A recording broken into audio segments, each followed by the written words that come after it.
Hello, I'm Karl, and this is a short audiogram for my YouTube channel Through the Portal. Thank you for stopping by. In the next few minutes, a flavour of a recent Cunard voyage. And by means of introducing the subject matter, let me ask you a few questions. Have you ever been on a cruise?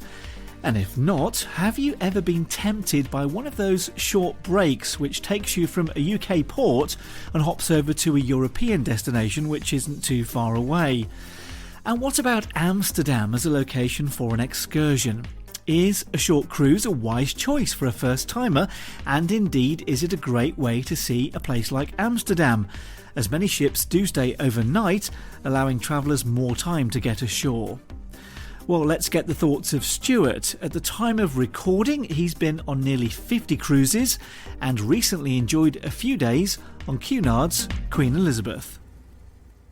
People often say, is a short cruise very different to a longer cruise? And I'd say with Cunard, no. With some other cruise lines, it probably is because you get a lot of stag and hen do's. But you got the full cruise experience, nice food, nice wine, the ship's facilities, theatre shows, everything was there. How long was the cruise and what was the vessel? So it was Cunard's Queen Elizabeth and it was 4 days. So literally 1 day at sea. And we were fortunate to have an overnight stop close to Amsterdam, not quite in Amsterdam because there's been a big fallout between the cruise companies and the town council in Amsterdam, so they're all boycotting the place. But they put on shuttle buses to ferry us from a place I can't pronounce beginning with I, which is about 40 minutes outside Amsterdam into the city centre. So basically the vessel was overnight in that location, yeah? So what time did you arrive in that location? So we arrived at something like 8 in the morning, so right, it was an early start, yeah. And then we left the following day at about 2:30 p.m. So you could go for a full day and the next morning if you wanted to, although in reality very few people, it appeared, left the ship on the second day in the morning. They just wanted, because it was a short cruise, to enjoy the facilities on board Queen Elizabeth. In terms of the journey from the ship location to Amsterdam, was that, you said it was about 40 minutes, was it, by coach? Yeah, 40 minutes. 40 minutes. And we were lucky because we were there on a Sunday, so of course traffic was minimal. I think those who did go on the Monday morning in rush hour traffic, it probably took them just over an hour to get there. So the shuttle buses were running pretty much then from, when it had cleared all the regulations and until what time? They ran all the way through the night through to the departure point? That's a hot topic at the moment because they were meant to run all night.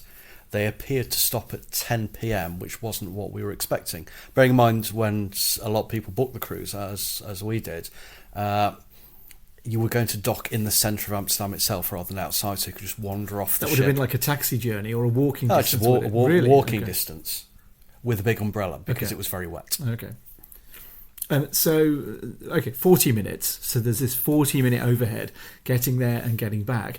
And were there lots of people, including you and your travelling companion, who wanted to sort of stay late or in Amsterdam throughout the whole night, perhaps? I think it was the age profile on Cunard is obviously quite elderly. I'd sort of say the average age on board was about 50, 55.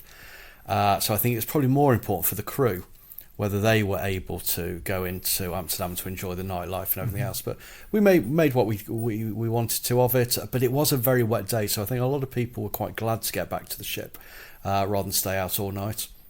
So you have asked the company about the shuttle to and from Amsterdam and asking them to explain why seemingly it wasn't running. What have they said so far?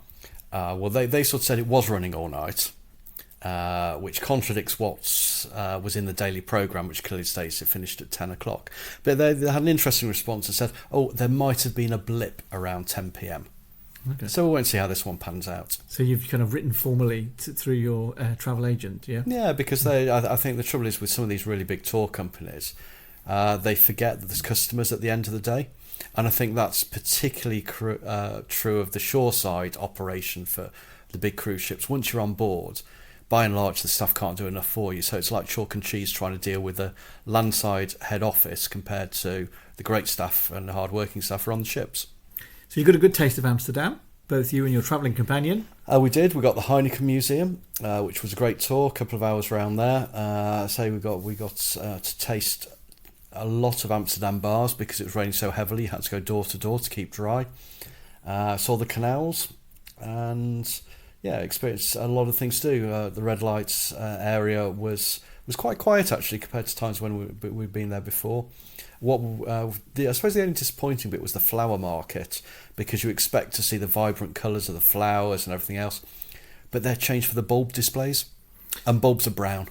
So would there be enough time to do 2 journeys into Amsterdam? One on day 1 and another one by going in early and getting back by 1:30, 2 o'clock on day 2? Yeah, so you could just about do it. The earliest shuttle, depending on whether you believe Cunard or what they'd actually written down on the information in your cabin, was 8 o'clock in the morning, which would have got you there for just after 9.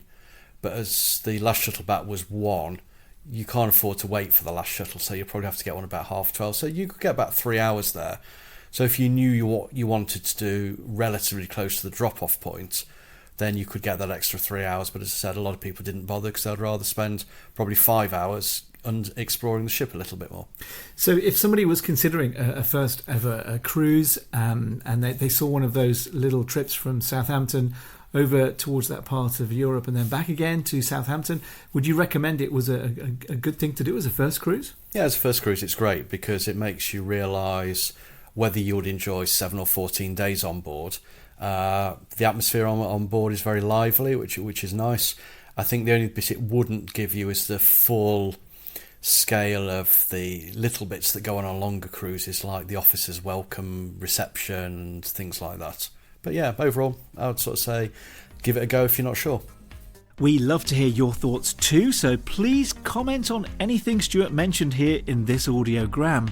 Questions, in fact, about anything related to cruise ships are always most welcome. Hit the subscribe button if you want to be notified of new material here on the channel.